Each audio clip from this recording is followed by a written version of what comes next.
अस्सलामुअलैकुम वरहमतुल्लाहि वबरकातुहू। नाज़रीन, मैं आपका भाई सहाक तनवीर आप सबका इस लाइव वीडियो में इस्तकबाल करता हूं। आज मैं आपके सामने एक बहुत ही अहम और साथ ही साथ बहुत ही सेंसिटिव टॉपिक लेकर आया हूं और उम्मीद है इंशाअल्लाह कि आप लोगों को मेरी ये बातें जो है समझ आएंगी।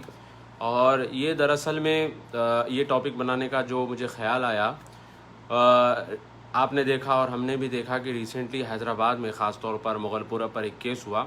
तो मेरे एक दोस्त ने जो है मैसेज करके बताया कि भाई एक जो है बड़ा ही जो है अजीब केस हुआ है मुगलपुरे पर कि बाज़ मुसलमान बच्चे जो है जज्बात में आकर एक मुस्लिम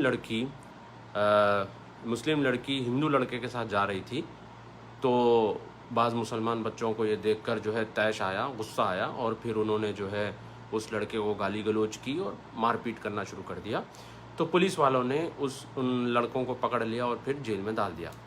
अब ये जो वीडियो आया इसमें यह है कि MIM के कोई लीडर हैं, लेडी लीडर हैं, ये जाके जो है बच्चों को छुड़ाने की कोशिश कर रहे हैं। और यहाँ पर ऐसा है कि लड़के की माँ जो है बेचारी वो रो रही है, ज़ोर ज़ोर से रो रही है। बच्चे की 2 बहनें हैं, वो 2 बहनें भी रो रही हैं। और मसला ये है कि ये बच्चा अकेला जो है घर में कमाने वाला था और ये दो बहनें हैं, इनकी शादियां नहीं हुई हैं और वालिद भी नहीं हैं और माँ जो है अदरक लहसुन छिल कर जो है मंडी या बाज़ार में बेचती है। तो इस तरह का जो है ना ये मुकम्मल ये पूरा केस है। तो 2-4 अहम बातें थी, मैं सोचा कि जो है आप लोगों के सामने मैं ये बात रखूं। और ये अक्सर हम जो है इस तरह के केसेस हर थोड़े दिन में देखने में आते हैं कि कोई मुसलमान लड़की होती है, हिंदू लड़के के साथ चली जाती है तो मुसलमानों को गुस्सा आता है और मारपीट करना शुरू कर देते हैं। तो यहाँ पे यानी ज़्यादा मैं तवील नहीं ले जाऊँगा, लंबा नहीं ले जाऊँगा, 2-3 अहम पॉइंट से वो रखते हुए इंशाल्लाह मैं अपनी बात को ख़त्म करने की कोशिश करूँगा। देखिए, सबसे पहली बात तो ये है कि इंडिया जो है, हिंदुस्तान जो है, ये एक सेकुलर कंट्री है, ठीक है। ये कोई मुस्लिम कंट्री या इस्लामिक कंट्री नहीं है। अगर फ़र्ज़ करें कि ये मुस्लिम कंट्री भी होता तो इस तरह का काम नहीं किया जा सकता, ठीक है। ये पॉइंट हमको जहन में रखना है। अब फ़र्ज़ करिए कि भाई आप सऊदी अरब में हैं या UAE में हैं या फिर आप बहरीन में हैं या कहीं भी कोई भी गल्फ़ कंट्री में अगर आप हैं, तो अगर आपके सामने आप देख रहे हैं कि एक लड़की जो है एक लड़के के साथ जा रही है, तो आप मुझे बताइए कि आप क्या कर सकते हैं? आप क्या जाके लड़के को पकड़ के मारेंगे या लड़के को गालियां देंगे या लड़की को गालियां देंगे? नहीं कर सकते आप। तो आप मुस्लिम कंट्री में भी ये काम नहीं कर सकते। तो ज़रा लॉजिकली सोचिए कि आप एक सेकुलर कंट्री में, इंडिया जैसे सेकुलर कंट्री में जहाँ पे डेमोक्रेसी है और जहाँ पे मेजॉरिटी गैर मुस्लिमों की है, तो जाहिर सी बात है आप ये काम वहाँ पर कैसे कर सकते हैं? सोचने की बात है कि आप जा रहे हैं और तैश में और गुस्से में आकर जो है ना लड़के को गालियाँ दे रहे हैं, लड़की को गालियाँ, बाज़ लोग तो वीडियो भी बनाते हैं। तो आप सोचिए यहाँ पर कि ये काम कैसे किया जा सकता है। तो सबसे पहली चीज़ तो ये है कि भाई क़ानून के दायरे में ये बिल्कुल इलीगल काम है। मॉरल पुलिसिंग जिसे कहते हैं, ये इलीगल है। तो सोचने की बात है कि भाई ये इलीगल काम आप कैसे इसको जो है ना सर अंजाम दे सकते हैं, इसको कैसे कर सकते हैं। इंडिया में कानून है कि लड़का या फिर लड़की 18 साल के ऊपर अगर हो जाते हैं तो उनके माँ बाप भी उनको नहीं रोक सकते। तो अब यहाँ पे ये है कि आप ज़ोर ज़बरदस्ती करके उनको रोकने की कोशिश करेंगे तो इसका जो रिएक्शन होगा या इसका जो रिज़ल्ट होगा ये ख़राब होगा। और एक चीज़ आप जहन में रखिए कि अल्लाह ताला ने कुरान में फ़रमाया कि ला युकल्लिफुल्लाहु नफ्सन इल्ला उसाहा, कि अल्लाह ताला उस नफ्स पर उतना ज़ोर नहीं डालता जितना उसकी बर्दाश्त करने की इस्तिताअत, यानी कि हर फ़र्द की या हर इंसान की जितनी इस्तिताअत होती है अल्लाह ताला उतना ही उससे सवाल करेगा, उतना ही उससे आजमाएगा। अब एक गैर मुस्लिम लड़के के साथ या हिंदू या क्रिश्चियन लड़के के साथ एक मुस्लिम लड़की गाड़ी पर बैठकर जा रही है या उसके साथ घूम रही है, तो आप एक बात बताइए कि क्या ये सवाल आपसे अल्लाह पूछेगा कि आपने क्यों नहीं रोका? बल्कि आपसे ये सवाल हो सकता है कि आपने अपनी कैपेसिटी में क्या किया। तो आपकी कैपेसिटी में हरगिज़ ये नहीं है कि आप मॉरल पुलिसिंग करें, आपकी कैपेसिटी में हरगिज़ ये नहीं है कि आप मार धाड़ करें या फिर गाली गलौज करें या फिर जो ना उसका वीडियो बनाएं, ये हरगिज़ नहीं है। तो पहला पॉइंट आप जहन में ये रखिए कि भाई ये जो प्रोसेस या ये जो तरीक़ा है ज़ोर ज़बरदस्ती करके रोकने का, मैं आपको आखिरी में 2 वाक़यात भी इंशाल्लाह सुनाऊँगा जो रियल वाक़यात हैं। तो ये आप जहन से निकाल दीजिए कि ये जो तरीक़ेकार है ये बिल्कुल ही लॉजिकल और सीधा तरीक़ा नहीं है, बल्कि इस तरह से आप नहीं कर सकते, ठीक है। अब दूसरा पॉइंट ये है यहाँ पर कि अगर आपको लगता है कि एक मुस्लिम लड़की एक गैर मुस्लिम लड़के के साथ जा रही है, तो आपकी कैपेसिटी में आप क्या कर सकते हैं। अब ये एक नेचुरल रिएक्शन है कि भाई एक मुसलमान है तो वो देख रहा है कि उसकी लड़की, उसकी औरत किसी गैर के साथ जा रही है, तो उसको उसका दिल में मलाल होगा, ठीक है, उसको गुस्सा आएगा कि भाई उसकी आन बान शान है औरत, तो कैसे जो है ना दूसरों के साथ जा रही है। मिसाल के तौर पे अगर एग्जांपल दे रहा हूँ, एक जैन लड़की है जो बिल्कुल कंजर्वेटिव फैमिली की है, अगर ये लड़की किसी क्रिश्चियन लड़के के साथ डेटिंग कर रही है तो उनको भी गुस्सा आएगा कि भाई बीफ और पोक खाने वाला लड़का है, उसके साथ जो है ना हमारी लड़की जा रही है, तो उनको गुस्सा आएगा इस चीज़ को लेकर। अब इसी तरह से समझिए कोई कंजर्वेटिव हिंदू फैमिली की लड़की है, अगर कोई मुस्लिम या क्रिश्चियन लड़के के साथ जा रही है तो उनको भी गुस्सा आएगा कि भाई हमारी लड़की उसके साथ क्यों जा रही है।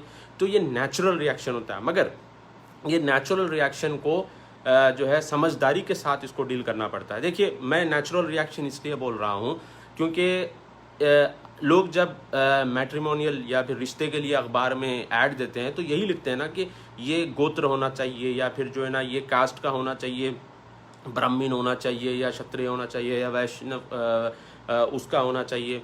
इसी तरह से जो है क्या कहते हैं, मुस्लिम लोग भी लिखते हैं कि भाई लड़का जो है सुन्नी मुस्लिम, सुन्नी हनफी मुस्लिम, या सुन्नी शाफी मुस्लिम, या फिर कुरान हदीस वाला, या फिर जो है बोहरी, या फिर जो है इस तरह से लिखते हैं कि ये शिया मुस्लिम है। तो ये क्यों लिखते हैं? क्योंकि लोग चाहते हैं कि भाई हमारी लड़की या हमारा लड़का ऐसे घर में जाए जो हमारे टाइप के हों, हमारी सोच के हो, ताकि आने वाली नस्ल जो है वो हमारी टाइप की हो। तो हर कोई चाहता है कि हमारी जो नस्ल है, हमारी जो आने वाली जनरेशन है वो हमारे हिसाब की रहे। तो ये नेचुरल रिएक्शन होता है जिसकी बुनियाद पर वो लोग ओवर रिएक्ट करते हैं कि हमारी लड़की दूसरों के साथ क्यों जा रही है। तो अगर आपको ऐसा देखने में आता है तो आपका नेचुरल रिएक्शन जो हो रहा है आपको, इसको यानी इसको कैसे अमल में लाया जाए। तो भाई आप ये कर सकते हैं कि आप अवेयरनेस प्रोग्राम्स करिए। अगर आप उतना ही आपको जज्बा है, अगर आप इतना सब कर सकते हैं कि भाई लड़की का पीछा कर सकते हैं या लड़के का पीछा कर सकते हैं, पीछा कर करके जो है जाकर उनको मार या गाली गलौज कर सकते हैं, इतना गुस्सा, इतना एक्टिविज्म आपके अंदर है, तो आप इतना तो आप समझदारी के एतबार से करिए, अवेयरनेस प्रोग्राम्स करिए। ठीक है, अवेयरनेस प्रोग्राम्स आप नहीं कर सकते तो अपने अपने घर में अपनी अपनी बहनों को समझा लीजिए, अपनी अपनी लड़कियों को समझा लीजिए कि भाई ऐसा मत करो, हमारी इज्जत चली जाती है, ऐसा मत करो, हमारी जो आने वाली जनरेशन है वो ख़राब हो जाती है, ऐसा मत करो, ऐसा होता है। तो आप अपनी अपनी औरतों को पहले समझाइए। दूसरा, अगर हो सके तो जो अवेयरनेस प्रोग्राम्स करिए। आजकल तो जो है डिजिटल ज़माना है, जूम का ज़माना है, आजकल तो जो है फेसबुक का ज़माना है, आप अवेयरनेस प्रोग्राम्स करिए लड़कियों के लिए। ठीक है, ये कर सकते हैं। 10 साल पहले जो है टोली चौकी पे एक मस्जिद है, वहाँ पर जो है इसी तरह का एक प्रोग्राम हुआ करता था, जहाँ पे सब लोग आते थे, आगे डिस्कस करते थे कि हमारी लड़कियाँ जो है गैर मुस्लिमों के साथ जा रही हैं, क्या करना चाहिए। मुझे भी उसमें बुलाया गया था और मुझे भी कहा कि भाई आप भी कुछ बोलिए, तो मैं भी बोला वहाँ पे। अब वहाँ पे लोगों ने तो नोट कर लिया, माशाल्लाह अच्छी बात है, अच्छी बात है, मगर कोई उस पर अमल नहीं कर रहा था। तो भाई ये सिर्फ बोलने के लिए नहीं बल्कि अमल करने के लिए होता है। अगर आपको लगता है कि भाई ये गलत हो रहा है तो आप उसको एकेडमिकली और सही तरीके से आप अप्रोच करिए, और आप जो है अवेयरनेस प्रोग्राम्स करिए, आप जो है मसाजिद में प्रोग्राम्स करिए, आप जो है लड़कियों के लिए मस्जिदों के दरवाजे खोलिए। हमारे पास तो मसला ऐसा है कि लड़की हर जगह घूम सकती है, मस्जिद नहीं आ सकती। हालांकि अल्लाह के रसूल सल्लल्लाहु अलैहि वसल्लम की हदीस है कि भाई अल्लाह के बंदियों को अल्लाह के घर से मत रोको, मस्जिद को नहीं आने देते लड़कियों को। अल्लाह का शुक्र है कि आज जो है औरतों वाली सेक्शन की मस्जिदें अल्हम्दुलिल्लाह बहुत बन गई है इंडिया में, हैदराबाद में भी। तो औरतों को मस्जिद आने दो, सीखने दो, खुतबे अटेंड करने दो, प्रोग्राम्स अटेंड करने दो, इज्तिमात अटेंड करने दो। वो सब अटेंड करने नहीं देते, मस्जिद को आने नहीं देते, बल्कि वो पूरी दुनिया घूम सकती है, मस्जिद नहीं आ सकती। तो भाई अवेयरनेस प्रोग्राम्स करिए, लड़कियों को समझाइए। ठीक है, ये आप एक अच्छे एतबार से आप कर सकते हैं। दूसरी चीज़ हो गई है। अब तीसरी चीज़ ये है, देखिए भाई ये जो चीज़ें हो रही हैं या फिर लड़कियां जो कर रही हैं, क्यों कर रही हैं, रूट कॉज पे जाइए। आप रूट कॉज पे जाइए, ये लड़कियां जो कर रही है क्यों कर रही हैं। रूट कॉज यही है कि शादियां नहीं हो रही हैं। ठीक है, अब ये जो लड़के हैं जो जज्बात में आकर इस तरह से बौखलाहट का शिकार हो जाते हैं या फिर जो ना ओवर रिएक्शन दे देते हैं, इसमें से कितने लड़के हैं जो ऐसी लड़कियों के साथ बिना दहेज, बिना जोड़े घोड़े के शादी कर लेंगे। कोई नहीं करेगा शादी। बल्कि सबको 5 लाख 6 लाख जोड़े की रकम चाहिए, धूम धड़क्का चाहिए, क्या कहते हैं, मेहंदी की रस्म, ये रस्म, वो रस्म, फलां ढिमका सब चाहिए। कोई जो है ना ऐसी आसानी से शादी नहीं करना चाहता, जिसकी वजह से ये लड़कियां बिन ब्याही रह जाती हैं और इनको सोसाइटी से वो बिलोंगिंग वाली फीलिंग नहीं आती जो आनी चाहिए, जिसकी वजह से एक गैर मुस्लिम लड़का या हिंदू या क्रिश्चियन लड़का जब उनको बिलोंगिंग वाली फीलिंग देता है तो ये लड़कियों को सेंस ऑफ एक अटैचमेंट फील होना शुरू हो जाता है, वो लड़कियां वहाँ पर चली जाती हैं। ये सोचने की बात है, सोचिए इस चीज़ को। मैं एक एग्जांपल देता हूँ। एक मुसलमान लड़का है, मोटा है और काला है, एग्जांपल दे रहा हूँ, कोई किसी की बॉडी शेमिंग नहीं कर रहा हूँ, बल्कि इसको पर्सनल मत लीजिए। एक मुसलमान लड़का है जो मोटा और काला है, एग्जाम्पल, कोई इसको पूछ के नहीं देखता, कोई मुसलमान लड़की उसको पूछ के नहीं देखती, कॉलेज में जाता है सब उसके ऊपर हंसते हैं, कोई इसको पूछता नहीं, सेक्लूडेड रहता है।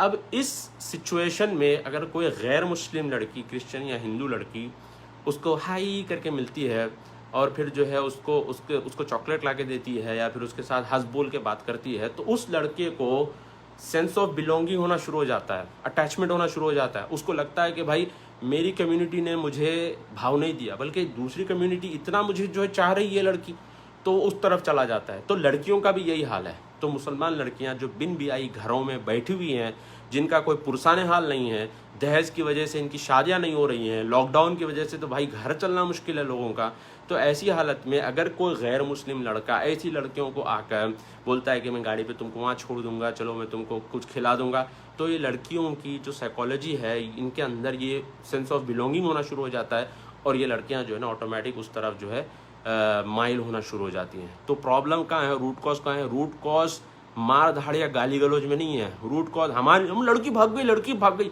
लड़की भाग गई नहीं, ये आपकी गलती की वजह से गई है लड़की, ठीक है। आप जो शादियों को आपने जो टफ किया इसकी वजह से, दूसरा जो आप लोगों ने जो है लड़कियों को दीनी तालीम से रोक दिया, मस्जिदों से रोक दिया, मदरसों से रोक दिया, अवेयरनेस प्रोग्राम से रोक दिया, तो प्रॉब्लम आपका है। तो आप रूट कॉज को पकड़िए। ये सब करने से होगा कुछ नहीं, बल्कि वो बेचारी जो माँ रो रही है पुलिस स्टेशन के बाहर, यही होगा। वो बहनें जो पुलिस स्टेशन के बाहर रो रही है, वही होगा। तो यही जो है ना आखिरकार चीज़ें होंगी। आखिर में मैंने जैसे कहा कि 2 वाक़यात सुनाते हुए बात को ख़त्म करता हूँ। पहला वाक़या ये है कि हमारे एक जान पहचान वाले साहब जो है दीनदार हैं बेचारे, उन्होंने देखा हैदराबाद में गाड़ी पे जा रहे थे सुबह सुबह, उन्होंने देखा कि एक लड़की जो है एक लड़के के साथ बाइक पे बैठ के जा रही है। उनको बड़ा गुस्सा आया। गुस्सा ये आया कि भाई लड़की कैसे जा सकती है लड़के के साथ, ये तो हराम है। तो बहरहाल वो जो है कैमरा लेके उसके पीछे चले गए, उसका वीडियो निकाला और फिर जो है ना वीडियो वायरल हो गया। अब भाई देखिए एक चीज़ है लॉजिकल, हैदराबाद हो कि इंडिया हो, हर जगह सीसीटीवी कैमरे लगे हुए हैं और लोगों को पकड़ाना आजकल बहुत आसान हो गया है। निर्भया का केस आपने देखा, जो पूरी मुजरिमों को पकड़ा गया, स्कूल बस कहाँ से गई, कैसा गई, पूरे सीसीटीवी कैमरेज की टाइमिंग निकाली गई। रिसेंटली एक केस हुआ था ना कि हैदराबाद से लड़की अगवा होकर कहीं नॉर्थ की तरफ गई, तो पूरा सीसीटीवी कैमरा ट्रैक करते हुए पुलिस वालों ने पकड़ा। पुलिस वाले जो है कोई यानी लल्लू पंजू नहीं है। अब तो कानून इतना टाइट हो गया, हर जगह सीसीटीवी कैमरेज, हर जगह जो है ट्रैकिंग हो रही है। तो बहरहाल उन्होंने वीडियो बना लिया। वीडियो जैसा वायरल हुआ तो किस टाइम पर वायरल हुआ उस टाइम के हिसाब से पुलिस वालों ने ट्रैक किया, उनकी गाड़ी का नंबर निकाला, उनका घर का नंबर निकाला, घर पे पहुंच गए। उसके बाद उनके ऊपर जो है ना खतरनाक केसेस पड़ गए, शी टीम का केस पड़ गया, ये केस पड़ गया, वो केस पड़ गया। बेचारे जो बुखला गए।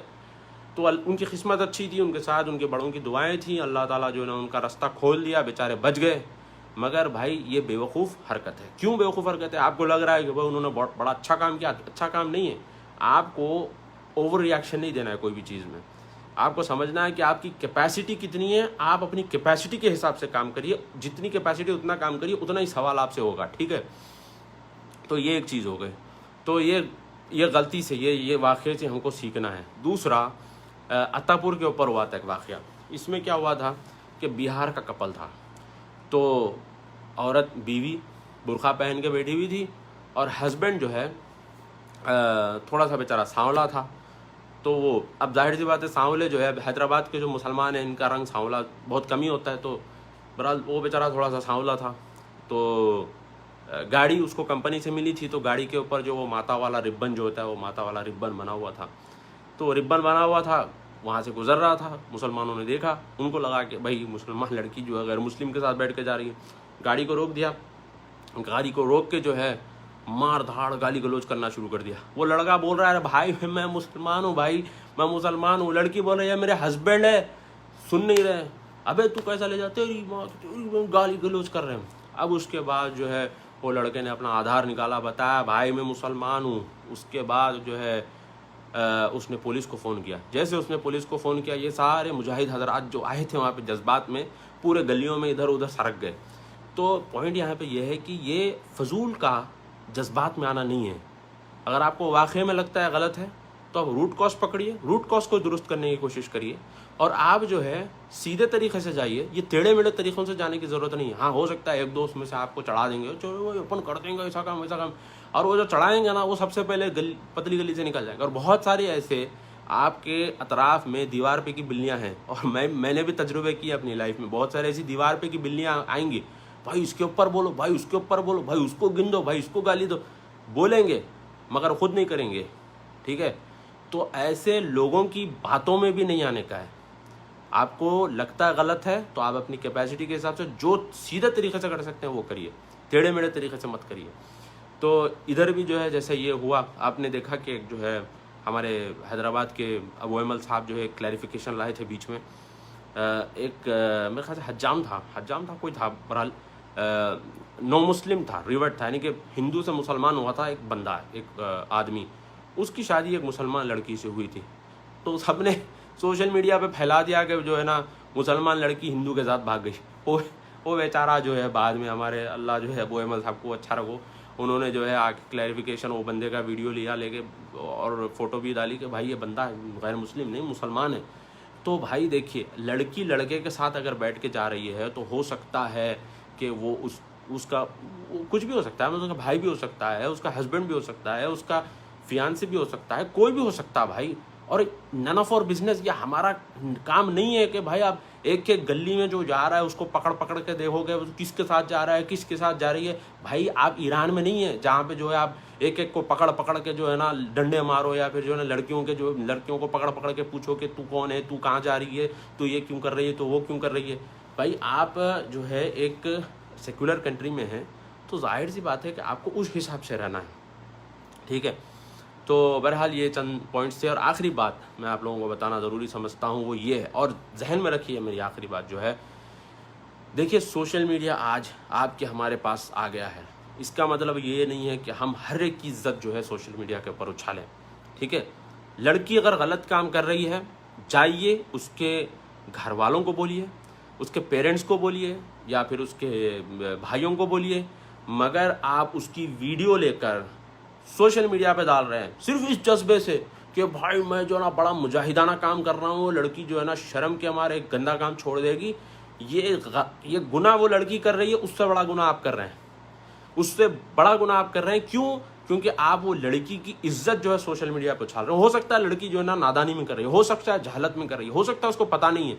जब उसको पता चल जाएगा, जब उसको मालूम हो जाएगा, तो हो सकता है वो तौबा कर लेगी। मगर भाई जो आपने बदनाम उस लड़की को किया, तो उसका जो आपके सर पे पड़ेगा तो उसका भरपाया कैसे करेंगे बताइए? लड़की का नहीं, लड़के का भी।